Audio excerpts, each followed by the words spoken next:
ओम तत्सत। जिज्ञासु मित्रों, बहुत बहुत अभिनंदन है आप सभी का मनस्विनी योग में। तो आज के इस व्याख्यान में पतंजलि योग सूत्र पर, जैसा कि इस चैनल पर व्याख्या चल रही है, चर्चा चल रही है, उसी को हम आगे बढ़ाते हुए महर्षि पतंजलि कहते हैं अभ्यास वैराग्याभ्याम तन्निरोध, अर्थात अभ्यास और वैराग्य से ही चित्तवृत्ति का निरोध होगा। लेकिन चित्तवृत्ति निरोध का जो स्वरूप है वह वैराग्य ही है, अर्थात वैराग्य की ही स्थापना होनी है और वैराग्य का ही अभ्यास होना है। तो निरंतर अभ्यास से जो वैराग्य की भूमि है वह दृढ़ हो जाएगी, जिसे उन्होंने दृढ़ भूमि कहा। कि निरंतर अभ्यास करने से वैराग्य की भूमि क्या होगी? दृढ़ हो जाएगी, जिसे वो दृढ़ भूमि कहते हैं। सतु दीर्घ काल निरंतर सत्कारो सेवितो दृढ़ भूमि ही। दीर्घ काल तक परम श्रद्धा के साथ सतत चेष्टा करने से, अभ्यास करने से वैराग्य की दृढ़ भूमि बन जाती है। लेकिन वैराग्य भी दो प्रकार के होते हैं। अब महर्षि पतंजलि कहते हैं इसी वैराग्य की समझाते हुए, क्योंकि एक बार में वैराग्य कह देने से, क्योंकि वैराग्य की भी दो प्रकार के वैराग्य हैं। एक है बाहरी वैराग्य, बाहरी इंद्रियों के विषयों का वैराग्य होना, इंद्रिय के विषयों में, रागों में अपने मन को न लगाना, जिसे महर्षि पतंजलि ने कहा दृष्टा अनुश्रविक विषय वितृष्णस्य वशीकार संज्ञा वैराग्यम। देखे और सुने मतलब इंद्रियों का विषय, देखे दृष्टा मतलब कि श्रवण के ना, श्रविक विषय जो है, दृष्ट अनुश्रविक विषय अर्थात सुने हुए विषय, वितृष्णस्य उसमें उनकी तृष्णा का त्याग करना। देखे और सुने हुए विषयों के प्रति तृष्णा का सर्वथा त्याग कर देने वाले के पास जो एक अपूर्व भाव आता है, जिससे वह समस्त विषय वासनाओं का दमन करता है, यह जो है यह वशीकार नामक वैराग्य है। इसे उन्होंने वशीकार वैराग्य कहा। अब यह वैराग्य भी सहायक अवश्य है, लेकिन इस वैराग्य में पूर्णता नहीं है, अर्थात ये पूर्ण वैराग्य नहीं है। क्यों नहीं है? क्योंकि इंद्रिय विषयों का दमन इसमें होता है, लेकिन गुणों का दमन इसमें नहीं हो सकता। अर्थात इंद्रिय विषयों का तो आप दमन कर रहे हैं, लेकिन जो गुण हैं, कौन से गुण? सतोगुण, रजोगुण, तमोगुण, इनका समाधान इसमें नहीं हो पाता है। यह भी अभ्यास, वशीकार वैराग्य का अभ्यास या वशीकार वैराग्य भी आत्मज्ञान के मार्ग पर, अध्यात्म के मार्ग पर सहायक ही है। लेकिन अगर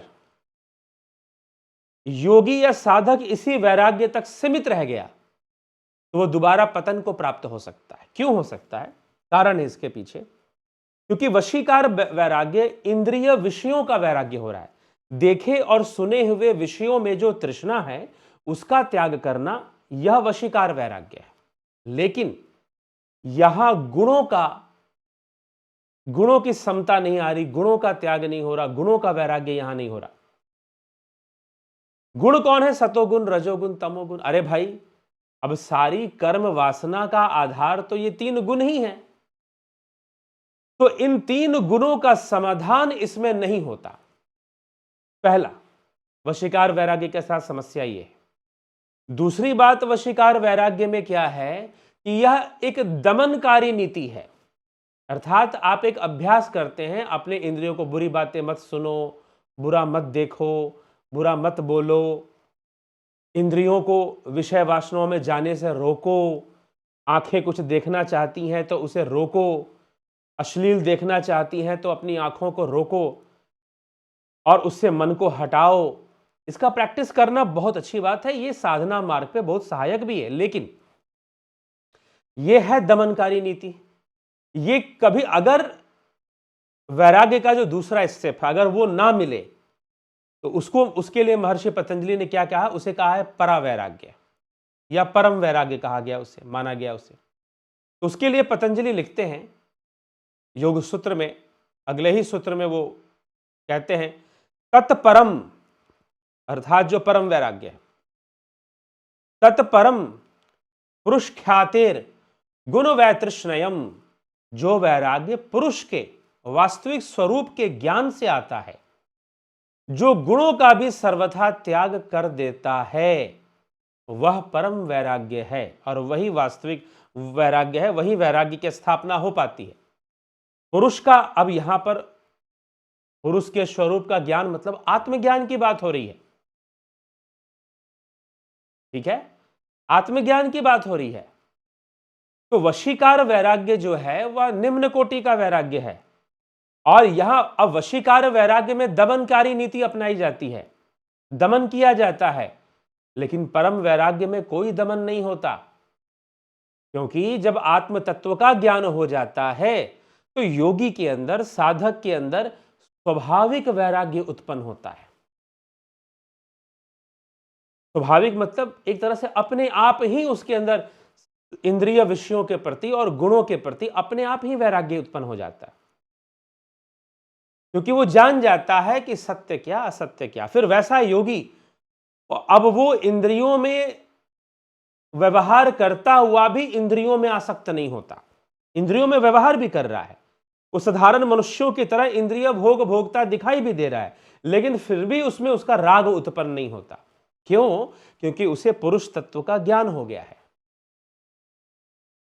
वह ड्यू टू नॉलेज है। जब हमें सही ज्ञान हो जाएगा तो अपने आप ही आसक्तियां खत्म होने लग जाती हैं, अपने आप ही उन विषयों से मन हटने लग जाता है, या उनका सेवन करते हुए भी मन उनमें आसक्त इसलिए नहीं होता है क्योंकि भली भांति हम समझ जाते हैं ये सभी नश्वर विषय हैं, इसमें हम व्यर्थ में आसक्ति क्यों रखें, ये बात समझ में आ जाती है।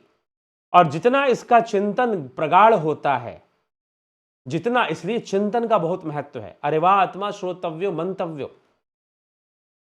सुनो, मनन करो, चिंतन करो, द्रष्टव्यो, और उसे जानो और ध्यान में लीन हो जाओ। सब जगह से इंद्रियों को हटा दो तो ध्यान में लीन हो जाओगे। तो जब परम वैराग्य हो जाता है, जब पुरुष तत्व का सही सही ज्ञान हो जाता है, तो अपने आप ही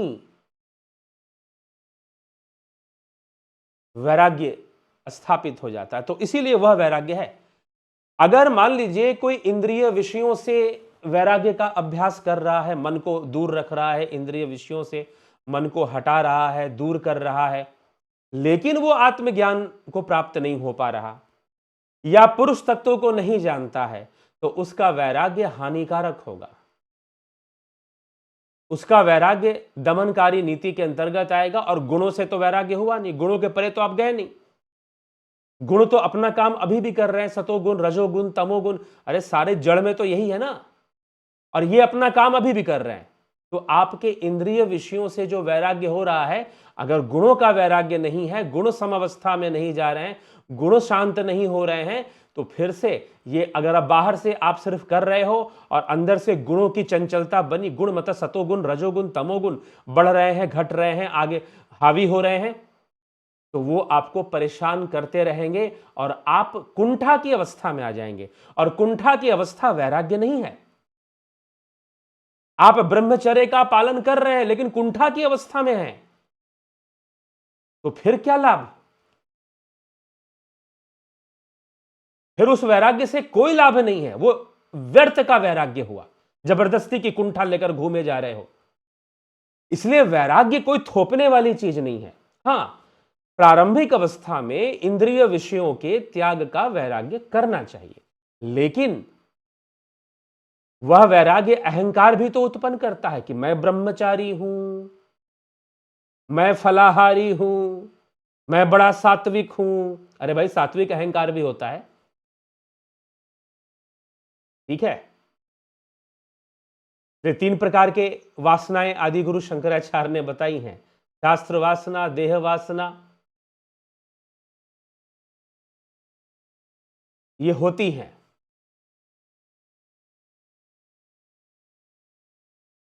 ठीक है, तो 3 गुणों पे आधारित ही ये 3 वासनाएं काम करती हैं। और लोक वासना, शास्त्र वासना सात्विक है, सात्विक वासना है शास्त्र वासना, लोक वासना राजसी वासना है, और देह वासना तामसी वासना है। ये 3 प्रकार की वासनाओं की चर्चा आदि गुरु शंकराचार्य कर रहे हैं। इसीलिए वह वैराग्य जो कि मात्र वशीकार है और परम वैराग्य की प्राप्ति अगर योगी को नहीं होती है तो वो बड़ा ही खतरनाक है। वो क्योंकि मन में तो चल रहा है, भगवान ने कहा ना मिथ्या आचरण, बाहर से तो ब्रह्मचारी है, अंतर से चिंतन कर रहा है। तो मिथ्या आचरण मत करो, इससे बेहतर है कि तुम इंद्रिय विषयों को समझ लो। उससे बेहतर है कि तुम गृहस्थ में ही रहो। तो वशीकार वैराग्य नहीं, आत्मज्ञान होना चाहिए, पुरुष तत्व का ज्ञान होना चाहिए। जब वो होगा तो आपका वैराग्य स्थापित हो जाएगा, फिर स्वाभाविक रूप से अनासक्ति आ जाएगी। योग रतो वा भोग रतो वा संग रतो वा संग विहीन, चाहे जैसे भी रहो तुम वैरागी ही हो। तो भगवान ने कहा कि स्थित प्रज्ञ व्यक्ति समुद्र के समान, उसमें कितनी भी नदियां समाती हैं उसको परिवर्तित नहीं कर सकती। समुद्र का जल ना घटता है ना बढ़ता है।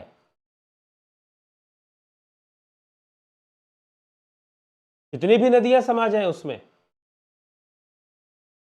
इतनी बड़ी बड़ी नदियां समाती हैं समुद्र के भीतर, तो बताइए क्या समुद्र आगे बढ़ता है, शहर को डुबाता है?